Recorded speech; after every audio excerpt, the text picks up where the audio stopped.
Halo semuanya, kali ini kita bakal belajar tentang konsep lensa gitu. Oke, emang arti kata lensa sendiri tuh apa sih? Jadi, sederhananya gini, lensa adalah benda bening yang dapat membiaskan cahaya. Ada dua jenis lensa nih, yaitu lensa cembung dan juga lensa cekung. Di video kali ini, kita akan bahas kedua lensa ini nih. Kita mulai dari lensa cembung dulu aja kali ya. Lensa cembung tuh apa sih? Jadi, lensa cembung adalah lensa yang memiliki bagian tengah itu lebih tebal dibandingkan bagian tepinya. Contohnya tuh kayak gini. Ini adalah contoh lensa cembung, di mana bagian tengahnya itu lebih tebal dibandingkan bagian tepinya. Atau kalau seandainya kita gambarkan secara sederhana, kurang lebih itu bentuknya kayak gini nih. Ini merupakan lensa cembung, di mana bagian tengahnya lebih tebal dan bagian tepinya itu lebih tipis. Oke, kalau udah tahu bentukan lensa cembung kayak gimana, coba yuk kita analisis dengan yang namanya diagram pada lensa cembung. Di mana ini merupakan bentuk dari diagram lensa cembung. Garis lengkung kuning ini merupakan bentuk lensa cembungnya ya.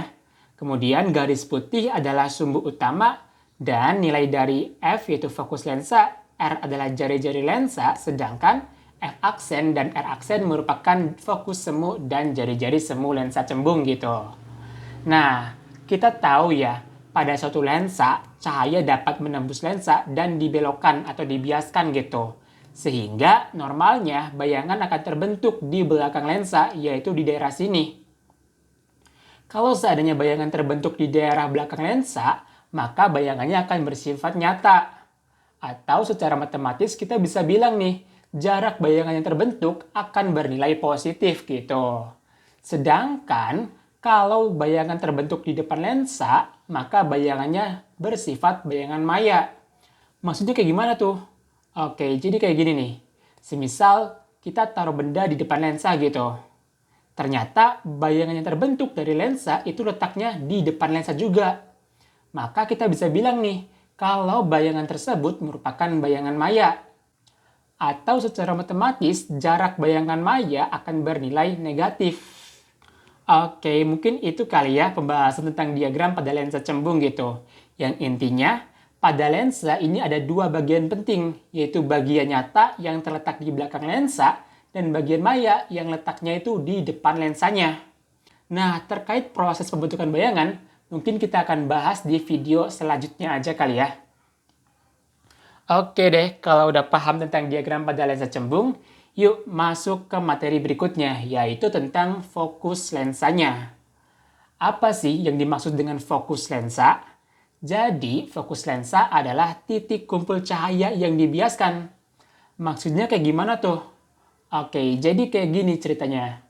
Semisal kita gambarin dulu nih, yaitu ada sebuah lensa dan ini merupakan sumbu utamanya, di mana F merupakan fokus dan R adalah jari-jari lensanya ya. Kalau seandainya sinar datang dari depan sejajar dengan sumbu utama, maka sinar tersebut akan dibelokkan ke titik fokusnya. Sehingga sinar tersebut akan terkumpul di titik fokus. Alhasil, kita bisa bilang nih bahwa titik fokus adalah titik kumpul sinar yang dibiaskan gitu. Jarak titik fokus ke lensa nilainya adalah setengah kali jari-jari lensanya. Atau secara matematis kita bisa tuliskan nih, yaitu F sama dengan positif R per 2. Kenapa fokusnya bernilai positif? Karena letak fokus dan jari-jarinya itu berada di bagian daerah bayangan nyata gitu. Sehingga fokusnya bernilai positif. Oke, gimana nih? Udah mulai paham belum tentang fokus lensa cembung ini? Yang intinya adalah fokus pada lensa cembung itu bernilai positif ya. Berikutnya yaitu kita akan bahas tentang hubungan antara posisi benda atau SOB, fokus lensa, dan posisi bayangannya. Kurang lebih bentuknya itu kayak gini. Semisal kita punya benda nih, kita taruh di depan lensa dengan jarak terhadap lensanya adalah SOB. Ternyata bayangan yang terbentuk itu di sini nih. Jarak dari bayangannya terhadap lensanya adalah S aksen OB gitu. Dan fokus lensanya adalah F. Nah, hubungan antara ketiga variabel ini ya nilainya adalah 1 per F sama dengan 1 per SOB tambah 1 per SOB aksen gitu. Selanjutnya adalah kita akan bahas tentang perbesaran lensa cembung gitu. Emang arti kata perbesaran sendiri tuh apa sih? Jadi, perbesaran adalah membandingkan ukuran bayangan dengan ukuran benda aslinya gitu. Maksudnya kayak gimana tuh? Oke, jadi kayak gini ya kurang lebih. Ini adalah benda aslinya gitu, di mana tingginya adalah H. Dan ini merupakan letak titik lensanya di sini nih. Gitu kan? Oke, kemudian ternyata bayangan yang terbentuk letaknya itu di sini nih. Dengan ketinggian bayangannya adalah H aksen. Nah, kalau seandainya kita tarik garis lurus kayak gini, gitu kan, maka akan terbentuk segitiga ya, segitiga yang sebangun gitu. Dengan sudutnya adalah theta nih di sini.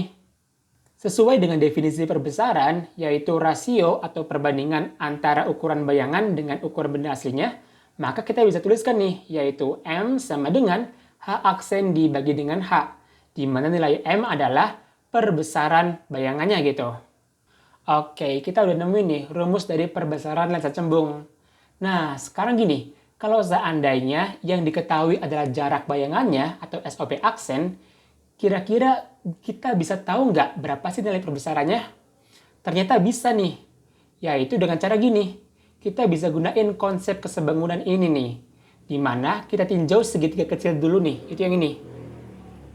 Tan theta sama dengan sisi depan yaitu H dibagi dengan S sisi bawahnya yaitu SOB. Maka nilai dari H sama dengan SOB dikali tangen theta. Oke. Kemudian kalau kita tinjau segitiga besarnya, maka akan kita peroleh nilai dari tan theta sama dengan H aksen dibagi dengan SOB aksen nih. Gitu kan? Maka diperoleh nilai dari H aksen sama dengan S aksen OB tan theta. Nah, kalau udah tahu nilai H-nya berapa, H aksennya berapa, kita bisa substitusikan ke persamaan ini. Sehingga diperoleh nilai dari M-nya yaitu sama dengan S aksen OB tangen theta dibagi dengan SOB tan theta. Tangen theta dapat kita coret ya. Maka yang tersisa yaitu S aksen OB dibagi dengan SOB. Jadi kita bisa simpulkan nih bahwa nilai perbesarannya yaitu H aksen dibagi dengan H, atau juga kita bisa tuliskan nilai dari perbesarannya adalah S aksen OB dibagi dengan SOB. Oke, jadi gitu ya tentang konsep perbesaran lensa cembung. Berikutnya adalah kita akan ngebahas tentang daya lensa cembung. Daya lensa cembung sebenarnya merupakan definisi matematis aja sih, yaitu nilai P sama dengan 1/F, di mana P adalah daya lensa dan F merupakan fokus lensa. Pada formula ini, satuan dari daya lensa adalah dioptri. Dan satuan fokus lensanya harus bernilai meter gitu satuannya. Oke, jadi kurang lebih itu ya tentang lensa cembung. Lensa cekung. Apa sih lensa cekung itu? Jadi, sederhananya gini, lensa cekung adalah lensa yang memiliki bagian tengahnya itu lebih tipis. Contohnya itu kayak gini. Ini adalah contoh lensa cekung, di mana bagian tengahnya itu lebih tipis. Atau kalau seandainya kita gambarkan secara sederhana, kurang lebih bentukannya itu kayak gini nih. Di bagian tepinya itu lebih tebal, sedangkan di bagian tengahnya itu lebih tipis. Oke, kalau udah tahu bentuk lensa cekung, yuk lanjut ke bagian yaitu yang namanya diagram pada lensa cekung. Sebenarnya diagram pada lensa cekung itu hampir mirip sama kayak lensa cembung. Bedanya yaitu di sini nih. Letak fokus lensanya itu berada di daerah bayangan maya. Alhasil fokus lensa cekung akan bernilai negatif gitu. Jadi nilai fokus lensanya adalah F sama dengan minus R/2. Kemudian tentang besaran lainnya yaitu seperti hubungan antara fokus, SOB, dan SOB aksen sama yaitu 1/F sama dengan 1/SOB tambah 1/SOB aksen. Begitu juga pada nilai perbesaran bayangannya yaitu M kapital sama dengan H aksen dibagi dengan H atau sama dengan SOB aksen dibagi dengan SOB. Dan nilai dari daya lensanya juga sama yaitu 1/F. Oke, jadi kurang lebih gitu ya tentang lensa cekung dan juga lensa cembung nih. Oke deh, mungkin cukup sekian dulu ya pembahasan kali ini. Sampai jumpa di pembahasan selanjutnya. Dadah!